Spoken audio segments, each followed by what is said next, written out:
Hello everyone. Magandang hapon. Hapon po dito. At welcome back to Buhay Amerika with Ate Day. At ngayong araw na po ito po yung ah, first, unang-una ko po na lettuce na hinarvest.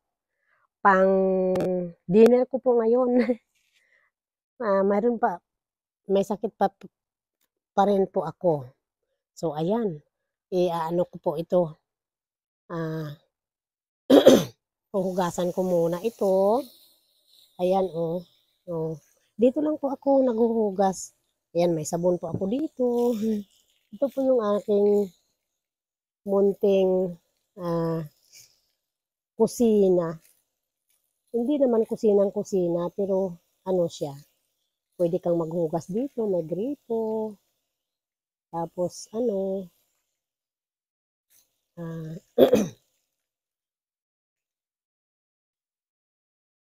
ano siya,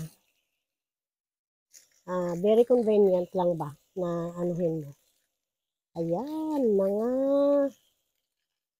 mga kabaro. Mga kabaro na kagaya ko.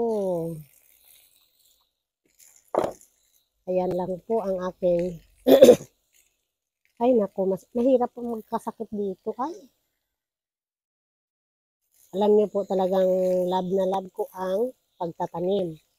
Kaya kahit paano po talaga dito, nagsisikap po akong magtanim kasi lumaki po ako sa yung talagang nagtatanim ng mga balinghoy, kamote. Yan po yung mga tinatanim namin nung araw, nung maliliit. Tapos simple palay talaga. Ang number one na tinatanim namin nung araw, palay. Mag-aararo talaga. Oo, may kami, may karabaw. May kalabaw kami dati ba? Talagang aalagaan mo yon para yun yung panggamit ng pang-araro. Pero ngayon modern na, di ba? Hindi, hindi na kailangan maghirap ngayon ang mga yung mga magsasakang palay ang tanim. Hindi na kailangan maghirap. May harvester na, di ba? Pero hindi ko pa na hindi pa ako nakakita niya ng nakikita ko sa video. Pero yung talagang actual, hindi ko pa nakita. Ayan, ang aking dinner ngayon, mga kabaro. Ito naman, to? Ibang klase na lettuce naman. Ito ay romaine lettuce. Ang isa naman is crispy lettuce ang tawag nila dyan. Pero yan, masarap din. Siguro. First time ko pong tanim. Talagang from buto. Yan. Pero itong romaine lettuce, yung seedlings lang siya. Binili ko sa Home Depot. Yan po yung mga nursery dito na madali-dali mong madali-dali mo siyang makabili ka ng mga kung anong kailangan mo. Kaya nga siguro pag umuwi ako sa Pilipinas, yung for good, mamimiss ko talaga yun, yung Home Depot. Kasi sa Home Depot, makakabili ka lahat. Numbers, mga ribbon, lahat ng kailangan mo sa bahay. Yan, mabibili mo sa Home Depot, mga gamit.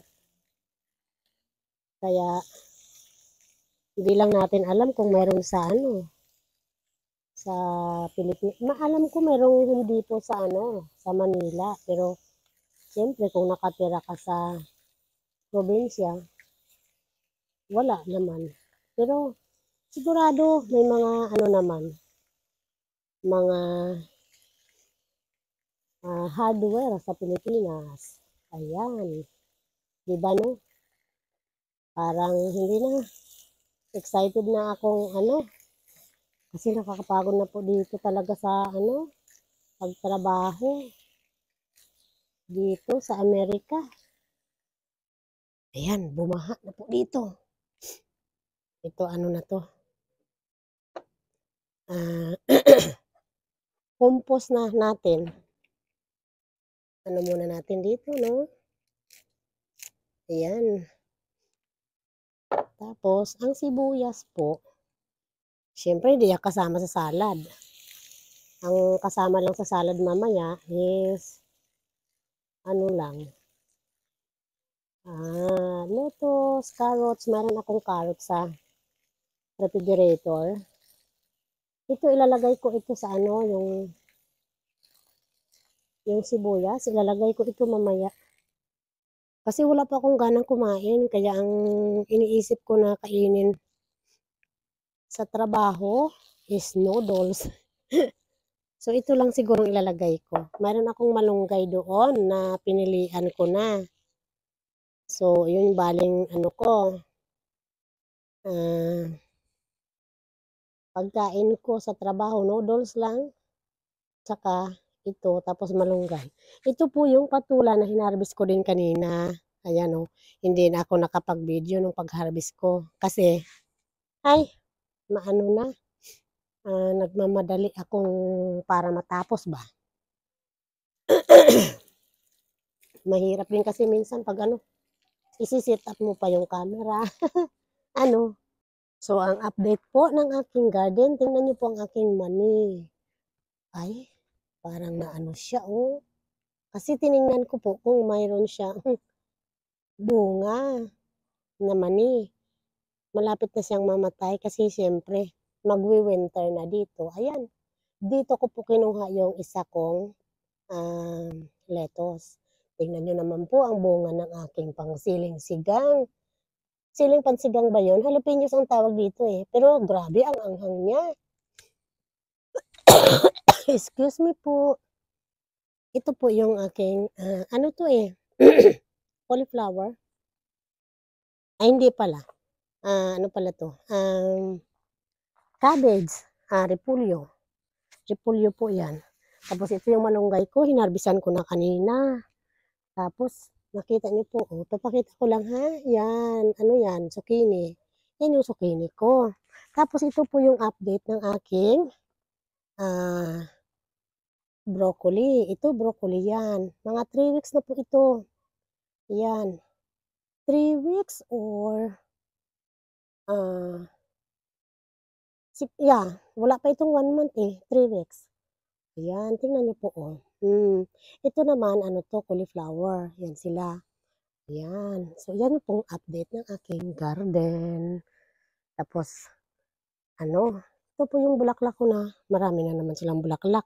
Ginupitan ko po sila kasi, ay grabe naman, ang ano, ang mga sanga nila nakakaano din.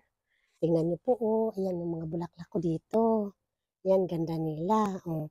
Mga ano ko ito, tinanim ito mga 2 weeks na rin ito. Ayan, oh, tinanim ko. Tingnan mo, oh, 'di ba maganda? Maganda yang mga ano na mga bulaklak ko. Ayan, oh, kakatanim ko lang yan. Ayan ang ano, yung patula ko. Ayan, may dalawa pa. Mga madalawang cute-cute. Ayan. Tapos ito po yung mga, ito po ay mga ano pa lang, mga 1 week pa lang po ito, yan, yan. Yan, last week ko yan tinanim eh. Ayan, oh. Ayan sila. Yan. So, yan po ang mga update ng aking garden dito. Talaga pong mahilig ako sa tanim, sa ano, sa mga gulay-gulay. Kaya, ayan, may ano talaga tayo, may mapagkuhanan ng gulay. Ayan, oh, may maliit pa akong patula. Ayan. Ayan, masarap po yung patula, mabango pati. O tapos, ito nag-ano ako. Ito naman ang aking ah, magwa 1 year na po ito ang aking ano, asparagus. Gustong-gusto ko po kasi yung asparagus napakasarap. Napakasarap po siya kapag ano, kapag yung i-ano mo lang siya, pwede siyang i-grill, pwede din siyang i-ano, ipakuluan mo lang ba. Tapos, ayan, pwede mo na siyang kainin. Napakasarap po siya. So, kaya gustong-gusto ko magkaroon ng asparagus. Ito po galing po talaga tinanim ko from, buto. Pero ang asparagus kasi 2 taon mo bago mapakinabangan. Kaya ito magwa-1 year na by January next year. So, another year pa ang iintayin natin ano, ayan. Talaga pong maano pa yung pakiramdam ko, yung sipon, yung congested pa talaga ako. O, tingnan niyo po itong aking ano naman, aanuhin ko lang yung camera. Mayroon ako ditong ano eh, yung tawag nila dito is, ito. Ayan, tawag nila dito is, Anaheim. Anaheim, chili. So, ayan. Malaki siya pero napakaano din ito na ano ba, spicy. Oh, mayroon din hindi ko nga akalain magbunga siya, eh, kasi nakadapa siya sa lupa. Tapos may mga bulaklak pa, oh, may 2 bunga siya. Tingnan natin kung anong magiging ano niya resulta ano. Tapos dito naman, ito ang aking repolyo. Yan, kasama nung 2 doon. Ayan. Hindi ako masyado nagtatanim ng marami ng repolyo kasi, ay nako, nung last year, ang repolyo ko, purple. Hanggang ngayon, nasa rep. Kasi hindi naman ako masyado sa purple. Kasi nung last year, wala akong nakitang yung green. Kaya sabi ko, ay, try ko na lang yung purple. Ay nako. Ayun, ano naman, tumubo naman. Tapos umano, ayun, hanggang ngayon mayroon pa doon sa ano, sa rep ko. Hinayang naman ako itapon. Pero yung ibang purple ko noon, nung hinarvest ko, ano, na pinamigay ko, okay naman. Kinain din siguro nila, hindi ko lang alam. Ayan. So, yan lang po ang aking update sa inyo. At maraming salamat po. Ay, hindi ko na kayo naidala doon sa ano, sa labas. Doon sa ano ko, sa front, sa ano na ba, sa harapan ng ano, may mga ano, may kangkong ako doon sa harapan eh. Pero sa susunod ko na lang kayo dadalhin doon.